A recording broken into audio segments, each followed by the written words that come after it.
got a hunch, bet a bunch. Back a horse and get paid. You're listening to the Horse Racing Scoop podcast, brought to you by me, Danny Brewer, your favorite turf rider from Tennessee. During these podcasts, we're going to provide information and tips on the greatest sport in the world, thoroughbred horse racing. So remember, like we always say, if you got a hunch, bet a bunch, back a horse, and get paid. We're going to get really deep off into the Breeders' Cup with the entrants. We're going to talk about how you can make money, who's running, who's not running, who to take, and how you can back a horse and get paid. So we hear people in the sports world talking about the Breeders' Cup. Just what is the Breeders' Cup? The Breeders' Cup are the World Thoroughbred Championships. It's a gathering together of people from all over the world. They bring the best horses in all of the divisions together to decide who's the best. Now, this truly is a world championships because you've got horses from all over the world, from Europe, from Japan, from Dubai, the Middle East, all over the place. They come together to decide who's the best in every division.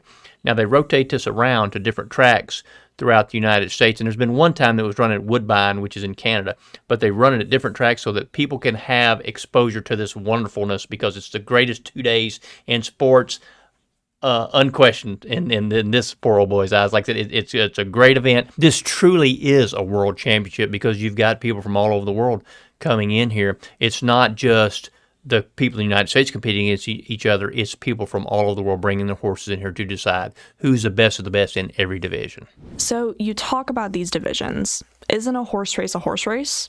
What's the deal with the whole divisions thing? Well, the divisions thing, it's just like in a track and field meet, okay? You're going to have people who run short distances. You're going to have people who run long distances. You're going to have people who run middle distances. You're also going to have, men against men, women against women. Well, the same holds true here. You've got your females that run against the females. You've got your males that run against the males. You've got your short distance runners, the sprinters that run, like 6, 7 furlongs. You've got the longer distance horses, and you've got the middle distance horses. Now, you also have your grass horses, your dirt horses. You've got your 2-year-olds who are like the high school kids. That's like the high school kids running against each other because they're not ready to run against these older horses who are more mature. And then you've got obviously the older horses, and they're kind of like the adults, and they're a little bit more accomplished and a little bit more experienced. So they just want to make sure that the competition is leveled out a little bit, and you can compete against who are more like runners, like you are. And so it's 14 different races, and it's all a whole lot of fun. What makes people want to bring their horse to the Breeders' Cup? Well, I think it's pretty much the bottom line is money. It's the green stuff. That's what people, they want to get to the Breeders' Cup because you got $31 million spread out over 14 races. The richest is the Classic, which is worth $6 million. But it's the money at the purses that's distributed, but also the down the road implications. If you have a horse that wins the Breeders' Cup, a Breeders' Cup race, because this is the best of the best in every division, if your horse can win a Breeders' Cup race, that really makes their value skyrocket when it comes time to go to the breeding shed, whether it's a male or a female. Obviously, the males, you get a little bit more money out of them because of stud fees, but the brood mares, the females, they can be worth a whole lot of money too. And so it really increases the value of your horse if you can say we were a Breeders' Cup winner. So I think that, the purse money is great, but the breeding shed money, that's where it's really at in this game. So what does a horse have to do to run in the Breeders' Cup? Well, everybody wants to run the Breeders' Cup because it's the World Championships. So they have developed a playoff system of sorts that starts back in May. They have these win-and-you're-in races. Now, what that means is they've spread them out throughout the world and the United States. If you win one of these win-and-you're-in races, you automatically get a berth into that race that this is subscribed for, okay? So, like, let's say there are sprint races, there are the longer distance races, grass races, what have you. So if you win one of those win-and-you're-in races, then you automatically get your entry fee paid to the Breeders' Cup, and you also get travel expenses. So that's the easiest way to get your horse in the Breeders' Cup is win one of these races throughout the year. They start in January overseas, and they really kick into high gear in the United States in May, June, July, August, September. That's when really the bulk of these races are run in the United States.